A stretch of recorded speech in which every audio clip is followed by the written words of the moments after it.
Hi everyone, welcome to my new blog. तो आज मैं जाने वाला हूँ हांगकांग की सबसे पॉपुलर जगह जो कि है डिज्नीलैंड। तो डिज्नीलैंड जाने के लिए होती है एक डेडिकेटेड मेट्रो जो कि आप देख सकते हो। यहाँ पर अगर आप देखो तो इसकी जो डिज़ाइनिंग है वो मिक्की माउस की है।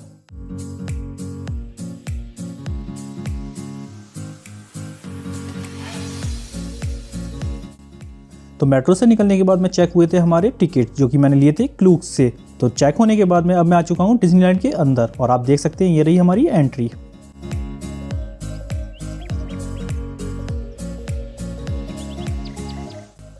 तो मैंने नोटिस किया कि डिज्नीलैंड में जो है हमारी टिकट की चेकिंग दोबारा होती है। तो आप देख सकते हो कि मैं दोबारा से क्यू में लग चुका हूँ और मेरी होने वाली है अब एंट्री प्रॉपर वाली। तो एंट्री करते ही मुझे मिला है मिकी माउस का कैसल जो कि आप देख सकते हो और यहाँ पे मैंने लिए कुछ सेल्फी। तो एंट्री के बाद में मैंने नोटिस किया कि ये भी एक यूनिवर्सल स्टूडियो की तरह ही है, क्योंकि यहाँ पर भी एकदम से एंट्री करने के बाद में आपको जो मिलते हैं वो मिलती हैं ज़्यादातर शॉप्स और कैफ़े। तो मैंने यहाँ पे थोड़ा शॉप को एक्सप्लोर किया और अंदर जाके कुछ चीज़ों को देखा। तो मुझे यहाँ पे पता चला कि ये बहुत ही ज़्यादा एक्सपेंसिव है। तो मैं बता सकता हूँ आपको कि सिंगापुर से तो ये बहुत ही ज़्यादा एक्सपेंसिव है। तो मैंने यहाँ पर कुछ नहीं खरीदा। तो थोड़ा सा वॉक करने के बाद में मैं आ चुका हूँ यहाँ के मेन कैसल पे, जहाँ पर होता है रात में लाइट शो। तो अगर आप किसी भी डिज्नीलैंड में जा रहे हो तो आपको ये ध्यान रखना चाहिए कि रात में होता है यहाँ पे लाइट शो जो कि बहुत ही ज़्यादा अमेजिंग होता है और लोग काफ़ी देर तक इंतजार करते हैं और बैठते हैं यहाँ पर घंटों, ताकि वो एक तरीके से जो लाइट शो है वो देख सकें। और सबसे वीडियो के एंड में मैं दिखाऊँगा आपको यहाँ का लाइट शो जो कि बहुत ही ज़्यादा अमेजिंग होगा। तो मुझे लग रही थी थोड़ी सी प्यास, तो मैंने यहाँ पर लिया कॉफ़ी लाटे जो कि आप देख सकते हो। तो यहाँ सबसे पहले मैंने जो एंट्री ली और जिस सेक्शन में मैं गया वो था एडवेंचर लैंड। तो आप देख सकते हो कि यहाँ पर गर्मी जो है बहुत ही ज़्यादा है, बहुत ज़्यादा मतलब बहुत ही ज़्यादा है। तो सबसे पहले एडवेंचर लैंड में मैं देखने वाला हूँ लॉयन किंग का शो। तो अगर आपको पता नहीं है लॉयन किंग कौन है तो आपको इसकी मूवी ज़रूर देखनी चाहिए, काफ़ी मज़ेदार मूवी है। तो हमें यहाँ पे काफ़ी ज़्यादा वेट करना पड़ा था और लाइन में लग के रखना पड़ा था, लेकिन जैसी ही लाइन खुली तो आप देख सकते हैं लोग किस तरीके से भाग के एकदम से सीट पकड़ने के लिए तुरंत भागे। मैंने भी इस मौके पर चौका मारा और पकड़ ली अपनी सीट और जाके बैठ गया। तो आप देख सकते हो यहाँ पे कितना ज़्यादा क्राउड है और सब लोग अपनी सीट पे जाके बैठ चुके हैं क्योंकि शो होने वाला है शुरू।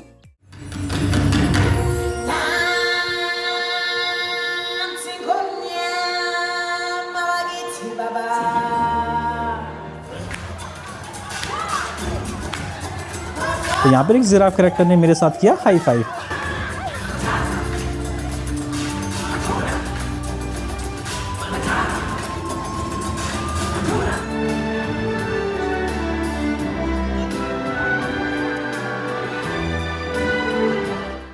तो लॉयन किंग का जो शो था वो काफ़ी ज़्यादा अमेजिंग था, मुझे तो काफ़ी ज़्यादा मज़ा आया। इसके बाद मैं बढ़ा अपनी सेकंड एक्टिविटी के लिए, जिसमें एक कैसल था। इस कैसल में क्या था, एक साइंटिस्ट था और एक मंकी। दोनों जो मंकी था वो एक तरीके से असिस्टेंट था उस साइंटिस्ट का। तो साइंटिस्ट ने काफ़ी सारा इन्वेंशन किए थे, उसी के बेस पे ये एक तरीके से वर्चुअल वर्ल्ड बनाया गया था जहाँ पर मंकी कुछ एक्टिविटीज़ करता है। तो यहाँ सबसे पहले हमें दिखाया गया था जो कैसल था उसका मिनिएचर वर्जन। इसके बाद हमें दिखाई गई थी एक मिनी मूवी जिसमें मंकी और साइंटिस्ट की स्टोरी थी। जिसके बाद में हम आगे बढ़े और बैठे अपनी एक तरीके से व्हीकल में जो कि हमें लेके जाने वाली है इस सीरीज़ की एक्सप्लोरेशन के लिए।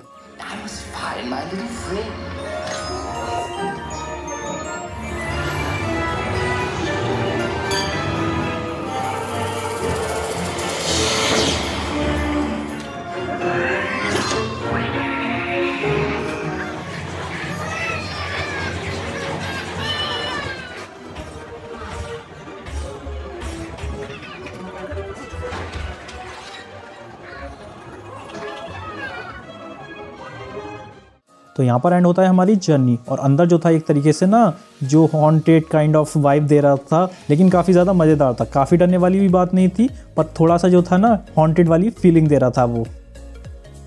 तो वहाँ से एग्जिट करने के बाद में मैं आ चुका हूँ एक नए सेक्शन में जो कि है टॉय स्टोरी लैंड।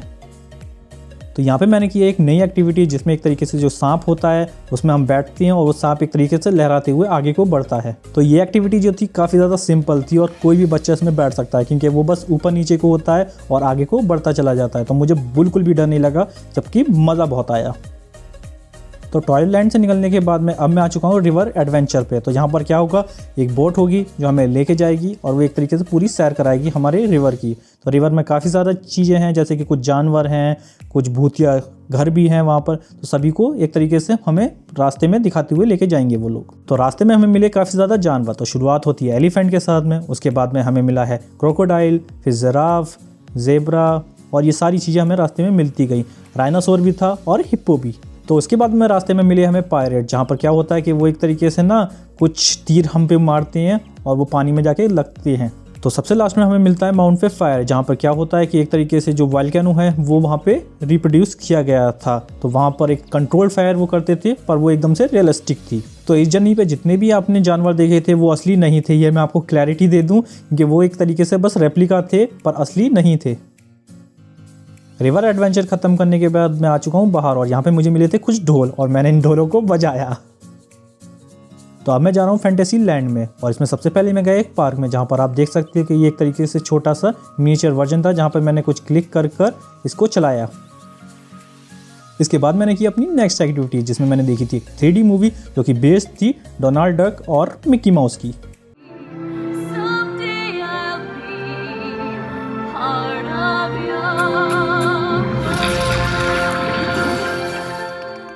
तो अब मैं आ चुका हूँ बाहर। तो जो मैंने 3D मूवी देखी थी वो काफ़ी ज़्यादा अच्छी थी और अमेजिंग थी, तो मैं रिकमेंड करूँगा कि आप देख सकते हो वो मूवी। तो 3D मूवी देख के आ गया था मज़ा। तो अब मैं यहाँ पे आ चुका हूँ हॉर्स राइड के लिए, जो एक तरीके से बच्चों की सिंपल चीज़ है करने के लिए।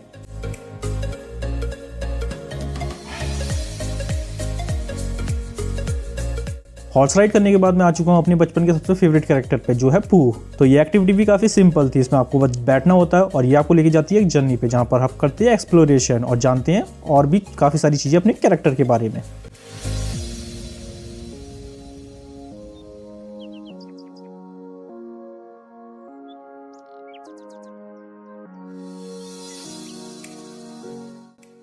तो इन सारी एक्टिविटी को करने के बाद मैं गया था थक, तो मैंने सोचा थोड़ा सा पानी पिया जाए और कुछ खा लिया जाए। तो मैंने यहाँ पे ली थी एक आइसक्रीम और एक पानी की बोतल। तो यहाँ आपको जान के हैरानी होगी कि आप जो आइसक्रीम खरीदते हो तो वो डिफरेंट शेप की खरीद सकते हो। तो मैंने जो ली थी मिक्की माउस की ली थी, जो कि आप देख सकते हो। तो इसके बाद मैंने जो एक्टिविटी करी थी वो थी एक सर्कलिंग कप, जिसमें क्या होता है कि आप कप के अंदर बैठते हो और कप जो है गोल गोल घूमता है।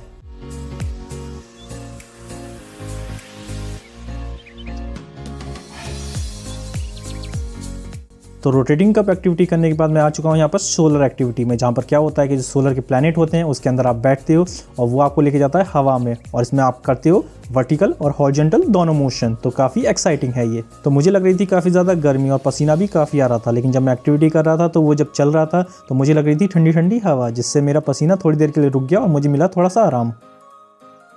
तो सोलर एक्टिविटी करने के बाद अब मैं जा रहा हूँ आयरन मैन एक्सपीरियंस में। तो यहाँ पर क्या होता है, जो आयरन मैन की स्टार्क इंडस्ट्रीज़ है उसके कुछ प्रोडक्ट हैं जो हम एक्सप्लोर करेंगे। तो यहाँ पर डिफरेंट प्रोडक्ट्स, जैसे कि आयरन मैन का सूट हो गया, या उसका एक तरीके से सूटकेस हो गया, या फ्लाइंग व्हीकल हो गए, तो वो सारी चीज़ें यहाँ पर शोकेस के लिए हैं। तो सारे प्रोडक्ट को एक्सप्लोर करने के बाद में सबसे लास्ट में क्या होता है, हमें एक व्हीकल में बैठना होता है, और ये व्हीकल जो होता है एक तरीके से जो है फ्लाइंग व्हीकल है। तो क्या होता है कि वो व्हीकल जो है एलियन डिस्ट्रॉय कर देते हैं, तो वो ऊपर से नीचे गिरने लगता है और आयरन मैन हमें आके बचाता है। तो ये एक्सपीरियंस मैं बोल सकता हूँ कि बिल्कुल रियल लगता है, लेकिन मैं इस एक्सपीरियंस को रिकॉर्ड नहीं कर पाया क्योंकि अंदर कुछ भी अलाउड नहीं था। तो इसके बाद मैं आ चुका हूँ एवेंजर की नेक्स्ट सेक्शन में, जो कि है आंट मैन का। तो इसमें क्या होता है कि दुनिया पर हमला होता है और सब लोगों से बोला जाता है कि अगर आप किसी तरीके से हेल्प कर सकें तो हेल्प करें। तो इसमें क्या होता है, आपको एक लेज़र गन दे दी जाती है और हवा में जो होते हैं एलियन घूम रहे होते हैं और आपको उनको लेज़र गन से शूट करना होता है। तो कई सारे एलियन को डिस्ट्रॉय करने के बाद में अब हो चुका है हमारा एग्जिट, जो कि है यहाँ की शॉप में। तो ये एवेंजर की शॉप है जहाँ पर आप कुछ भी सोवेनियर्स खरीद सकते हैं। तो अब आ चुका है डिज्नीलैंड का सबसे बेस्ट पार्ट, जहाँ पर होता है लाइट शो। तो आप देख सकते हो कि यहाँ पर पहले से ही काफ़ी ज़्यादा क्राउड है, और मैं आपको बता नहीं सकता, मैंने खुद 3 घंटे यहाँ पर नीचे बैठ के इंतज़ार किया था ताकि वो शो शुरू हो सके। तो फाइनली लाइट शो शुरू हो चुका है, आप भी इसको इंजॉय कर सकते हैं।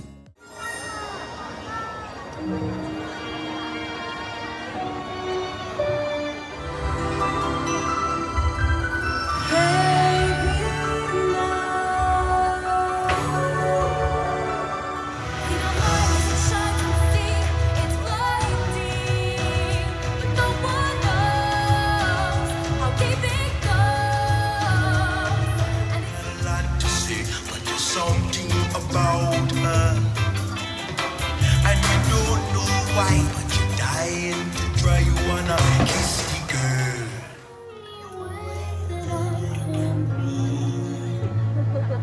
Until you're in my arms again. Live the moment and love the memory. Live the moment and love the memory.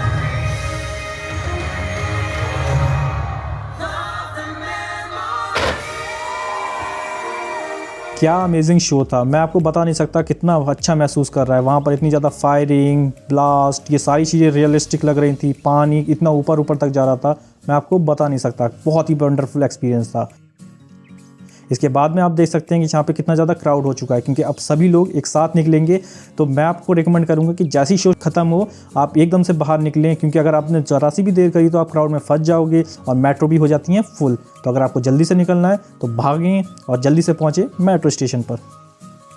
तो फाइनली आ चुका हूँ मैं अपने होटल। तो मैं बता सकता हूँ कि डिज्नीलैंड का एक्सपीरियंस काफ़ी अच्छा था और ये एक तरीके से मस्ट एक्टिविटी है।